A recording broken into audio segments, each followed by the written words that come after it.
at this moment. Holy Spirit, arrest our minds as we commit to dedicate this time to you. We love you and we thank you. In Jesus' name we pray. Amen, amen, amen. All right, y'all. So what was the last section of being better did we discuss?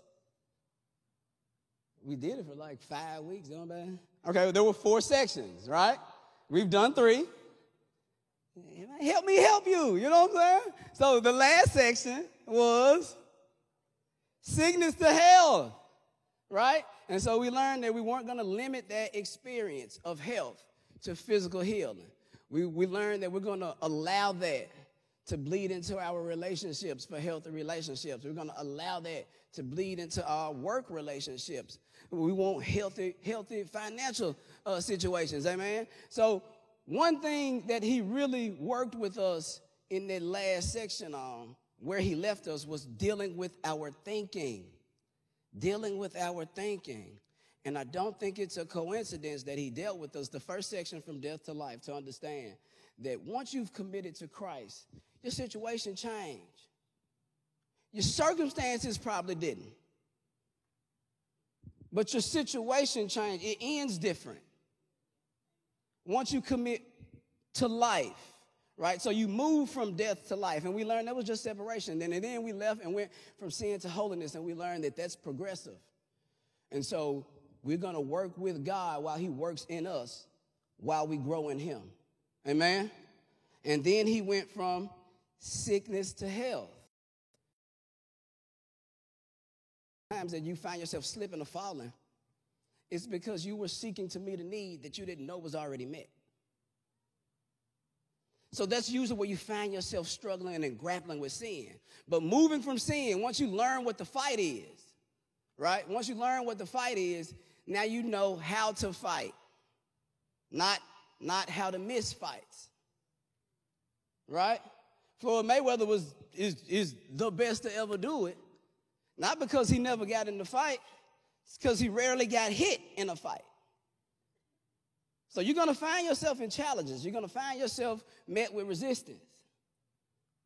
God is going to walk with you through it. And so once we get an understanding of that, and he starts to arrest our thinking and deal with us on the level of our thought, then he felt it expedient to move to wealth. Moving from poverty to wealth. So that's where we are today. That's the last thing. So these are the things I definitely want to bring with us into this lesson, because this is one conversation. It just took us this time to talk through it.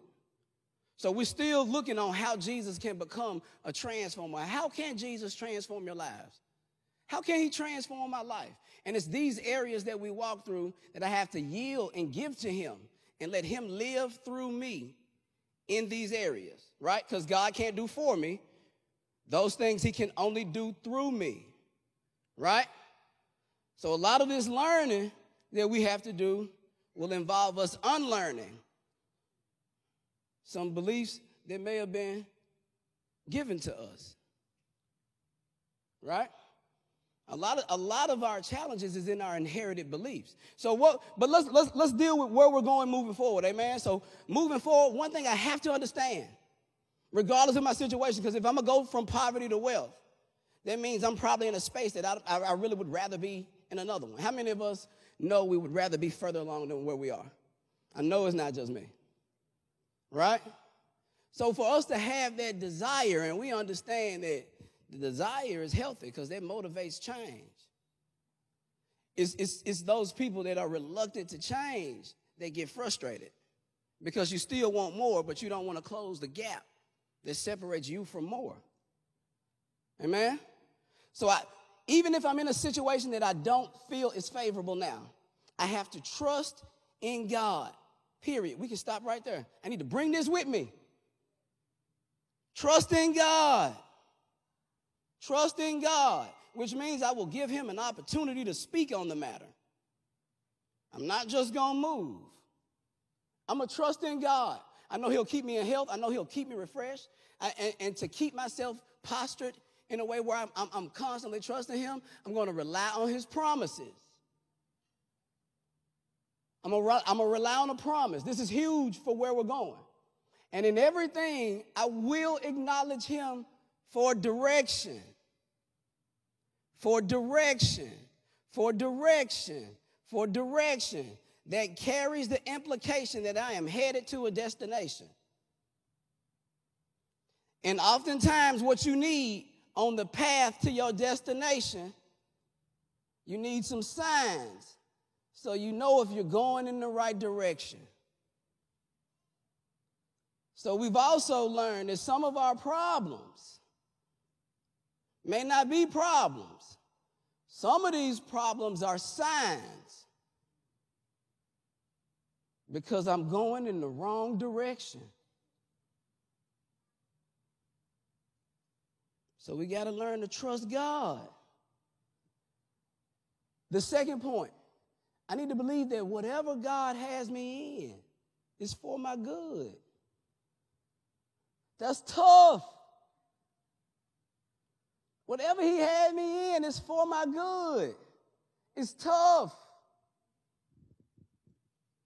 He knew Judas worked with him in the communities. He knew Judas sacrificed time with him from his family to serve people. He knew Judas was betraying him. He knew Judas was going to cause impact, was going to cause situation that would lead him to his death. He did not exclude Judas from his final meal with the ones that had been closest to him. But his betrayal came from the ones closest to him. I got to trust that whatever it is, God is in it or can work with it.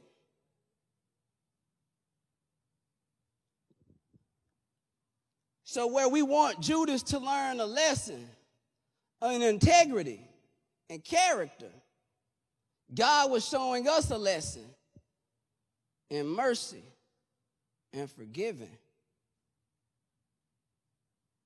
Same situation. In God's hands, it looks different. In God's hand, there is no definite end.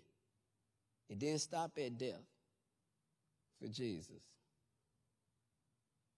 Death was just the comma, right? So I'm going to trust, I'm going to believe that God's way is for my good.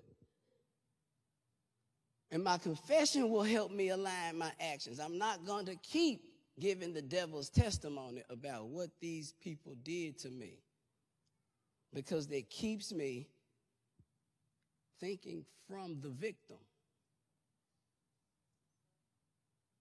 And so now I have to experience that reality, because that's the only thing I'm aware of in my soul. Right? It works together.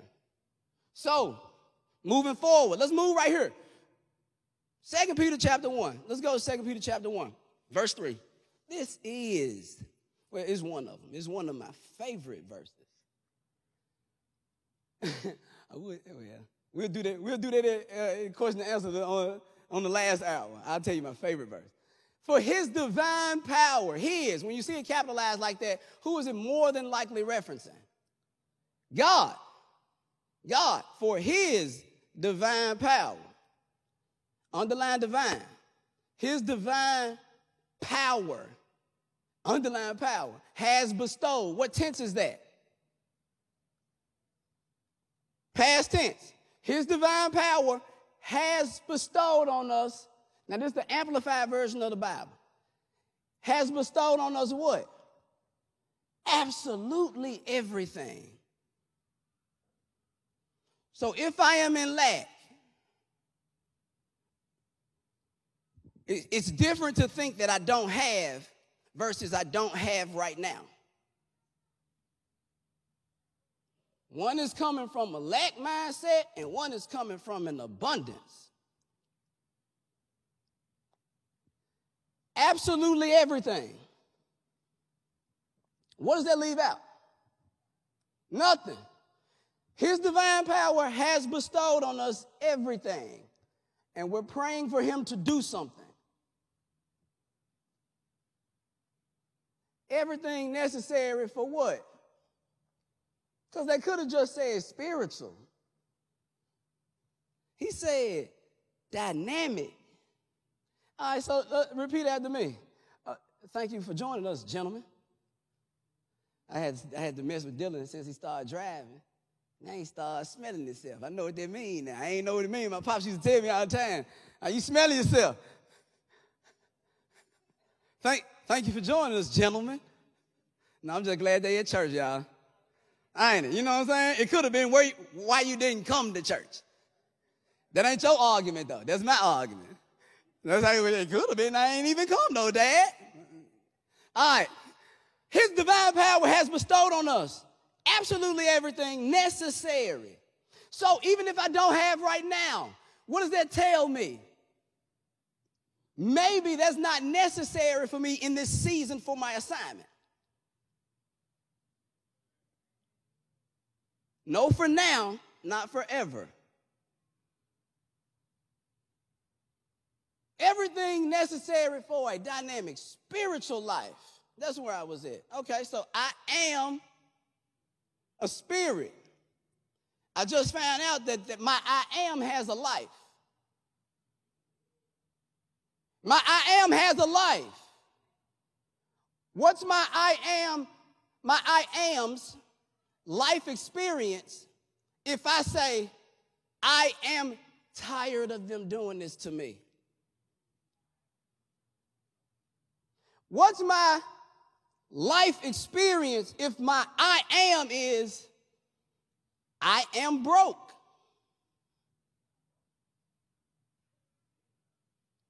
He wants to deal with us on our thinking to move us. Everything necessary for a dynamic, that means power. That means some of these things you dictate.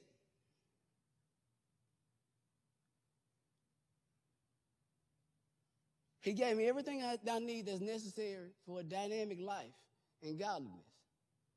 So my I am has a life. Definitely write that down. Whatever you put behind it. If you say I am rich, start there. Then start with seeing yourself as being rich, whatever that is for you. I am prosperous. I am victorious. These are things you shouldn't say only when things are good. Because whatever your right now is just harvest from past seed. So what I'm talking about now is what we plant. So what we going to walk into as our life experience, right? So I am a spirit. I have a soul. And we learn that our soul is what we are aware of. And you can expand what you're aware of. That's up to you. Right? Because he also told me that he wanted me to be prosperous and be in health. And when I dealt with health, I couldn't deal with health without first dealing with prosperity. Beloved, I wish above all things that you do what? And in conjunction with. In conjunction with prosperity. Now, this is where we went to look for health. It was behind prosperity. I am a spirit. I have a soul. That's the level that I'm aware of things, right? So if you wish that I prosper and be in health even or on par to or to the degree that my soul or the things that I am aware of, because most millionaires have multiple streams of income because they have a broader awareness of those things that are residual. All right, never mind. That's wrong seminar. I am a spirit. I have a soul. I live in my body. So I am my consciousness. That's my current right now. And I usually just speak from it based on what I see, not realizing that this isn't because of my right now. This is because of my yesterday. But I'll be in the fruit from my yesterday, speaking about right now, determining where I'm walking into. I am sick of this marriage. Because you could have just as easily as said, through expanded awareness, you remember when you wanted to marry her. You remember when she sat outside 201 Poplar, 14 hours waiting on you to come. You can speak about why she getting on you for what you did. And now he's sick of it. But in the same moment, I can think independent of that situation and speak to the one that I married. Because to that person, I am sorry. That wasn't the person that made me angry right now. You have the option to expand what you're aware of. That's why your prosperity and health. He ain't say it's on me. He said it's on you. You ain't gonna keep coming telling him what he ain't doing for you. God, if you would. God, if you could just. That just means he hasn't done it. When he told me I've given you everything you need. If you would, if you will, if you could just come. And he said, I'll never leave or forsake you. But once we expand our awareness of who we are in him, then we know what we're entitled to, right? Come on, we got to get to some lesson, y'all. For his divine power has bestowed on us absolutely everything necessary for a dynamic spiritual life. And this is huge. And godliness. Or me being God-like.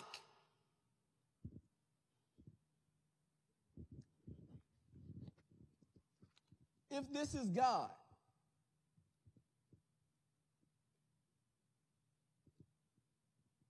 is this not everything God is?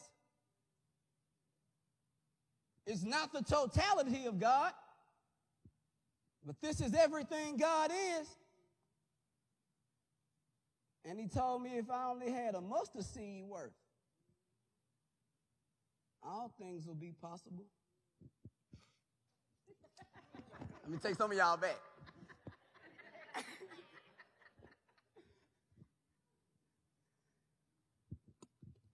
He gave me everything I need for a full life. Because we know the nature of spirit is fuller expansion and growth and development. That's why you're frustrated when you confine and you're not growing. When there's no liberty. Because where the spirit of the Lord is, there is liberty. So regardless of what I'm going through, I don't have to be bound to my situation. I just need to bring him on the scene, and I get in him. How do I do that? I start acting like he did because he told me to be God-like, godliness. So I need to start claiming what I wish to see, like he patterned for me in Genesis. Let there be. I have to allow it, right? Let there be light. I can say it's nighttime, no. Or I can say, look how much light I'm getting from the moon. We set our limits with our small thinking.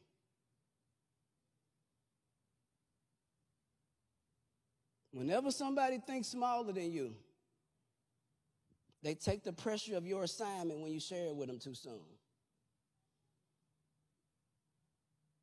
It's too much for some of them. It's heavy. That's why he didn't give it to them. You see where God taking you. Why you need their validation? Why you need their buy-in? They're definitely not connecting their faith with yours because you keep telling me about how they hate. So maybe maybe that's an opportunity for you to learn what don't matter. Maybe you're giving your attention to those things that don't add to where God needs to take you. Right? Because he wants to move you from where? From poverty to wealth. His divine power is bestowed on us absolutely everything necessary for a dynamic spiritual life and godliness through true. So he already gave it to me. We didn't understand what a parable is. A parable is a principle hidden in language. So if you're only looking up what the language is communicating, you'll get something out of it. But if you look at what the conversation was communicating, you'll see intention. And you can put your faith on his intention for you. You won't get lost in details. Amen? It's through true. Means some people have a knowledge of him, but it might not be true. Because they're waiting on him to do things he empowered us to do. So they have a knowledge of him. It's just not a true knowledge of him. Because he said, I just need you to expand the things that you're aware about the things that concern you. I heard a speaker say, the finer things in life are top shelf things. And what if you could only get to the top shelf if you had to stand on every book you read?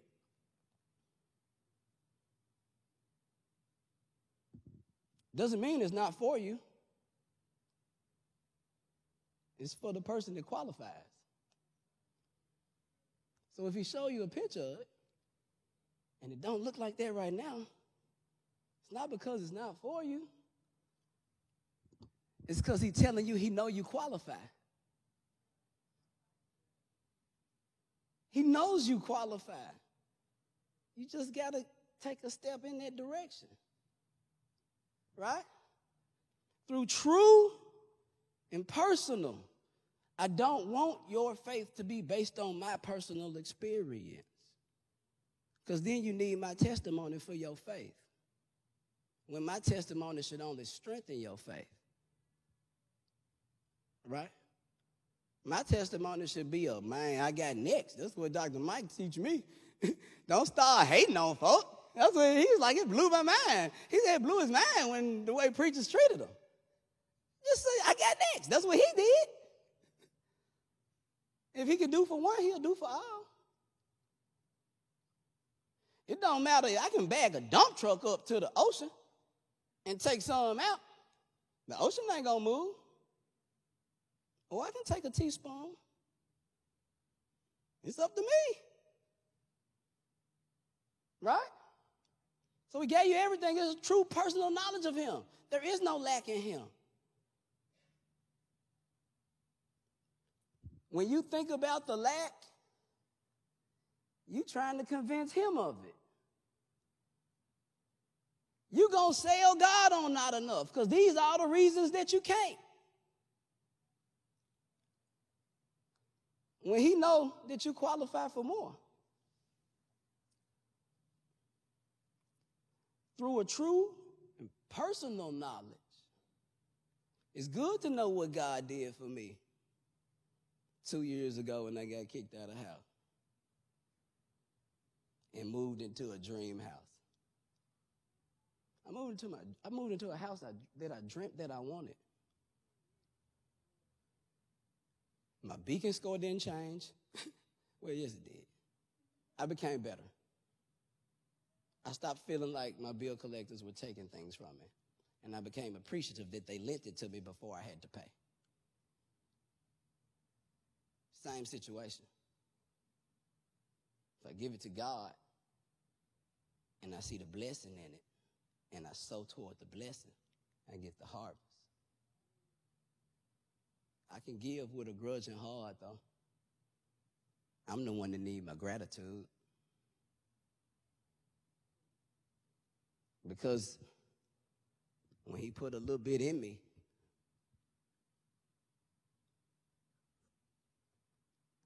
that was for whatever I'm going through. I got a little bit of him with me.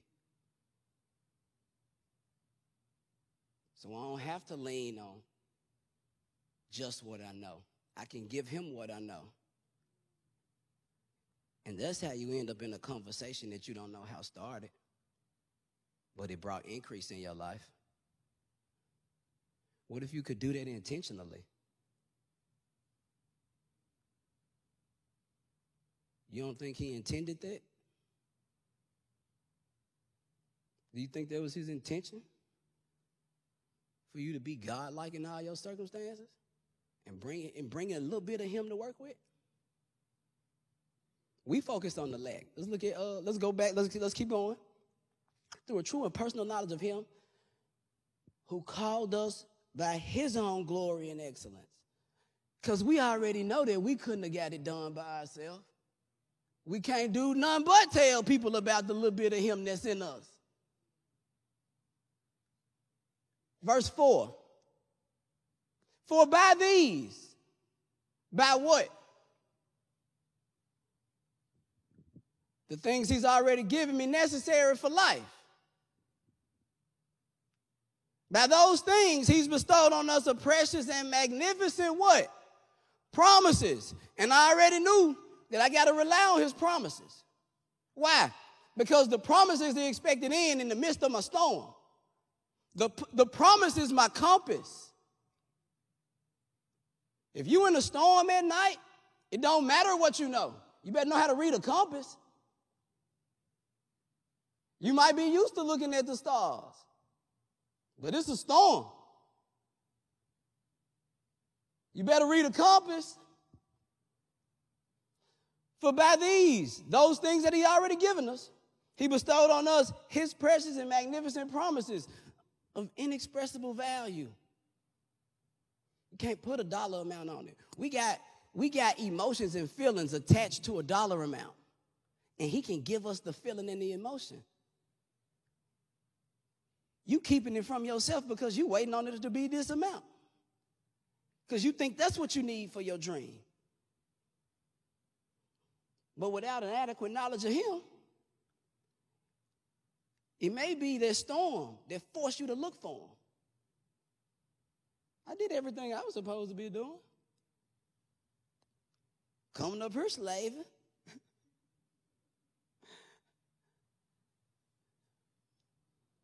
Well, I'm getting kicked out of the house. That's a good 2-year-old testimony. Y'all, wait till y'all hear the next one though. Because I see it. I actually walked in it. Has bestowed on us precious and magnificent promises of inexpressible value, so by them, you may escape. Traditional translation says corruption. But this one says immoral freedom. So just because you're a Christian, just because you work at the church, you can't just do what you want and expect them to walk in forgiveness. That's immoral freedom. Because all things are lawful, not all things are expedient. That was my scripture. All things are lawful, preacher. That's what the text say. It might not be good for me. It don't mean I can't do it. Right? It's usually those things that later become signs because you followed them the wrong direction. That by his promises, right, by the things that he's going to give you necessary for life that he's already given you. He did it so you can escape immoral freedom. Because we oftentimes don't realize that the freedom is taking us in a direction. It's not just a one-time thing. You got away with it one time. That's what you're going to tell yourself the next time. And before you look up, you way down this road. And everything you praying about been a sign to tell you, hey, you need to turn around. That you may escape, meaning you may not, because some people may not commit to the process. You may escape a moral freedom that's in the world because of disreputable, let's look at it that way, the behavior that we know we probably should steer clear of and become sharers of what? Of a divine nature.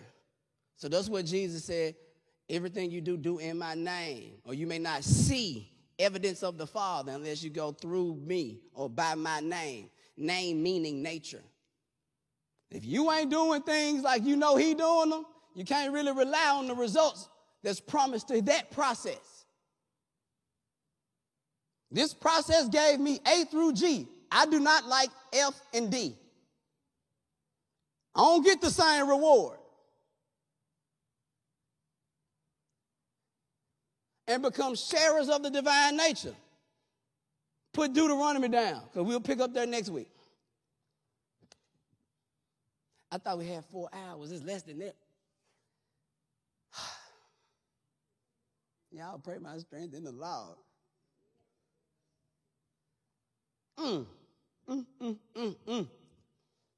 Y'all, we need this. I learned that your income is connected to your philosophy, not the economy. That's why some people still do bad when the economy booming. That's why some people still excel when the economy is not doing so well. It's tied to your philosophy. How do you do things?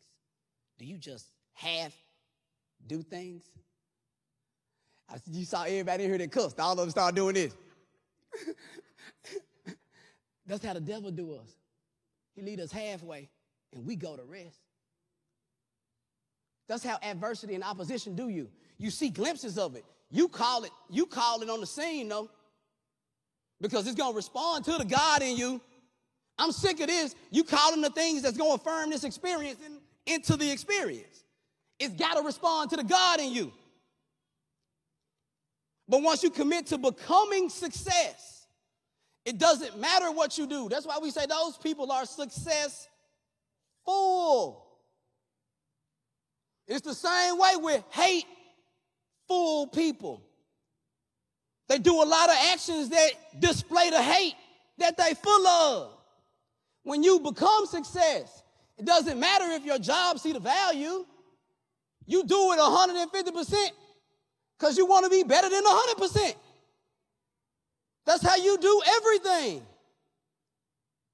Your family going to appreciate it first. The conversation's going to change at the house. Ain't going to be out there fussing.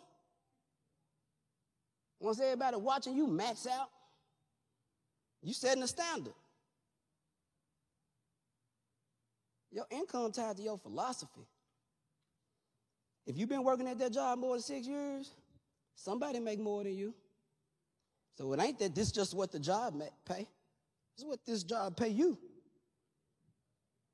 They pay somebody 4 times as much as they paying you for the same time allotment. I might can give God some more to work with, though. But he going to move us from where we are to where we want to be. That's what we're looking at. And we'll get some definitions. We ain't even defined poverty and wealth yet. Father, in the name of Jesus, we're so grateful and thankful for the time in you. We're so grateful and thankful for the tools that you are equipping us, whereby which you can mold and shape our lives to the vision that you've given us. We thank you, Lord. We love you. We set our hearts and minds to fully commit to what you would have for us in this moment. And we thank you. We will represent you in the lives of those that don't have the revelation of you that we have. We know we're not better. We know we have a deeper revelation. And we will represent you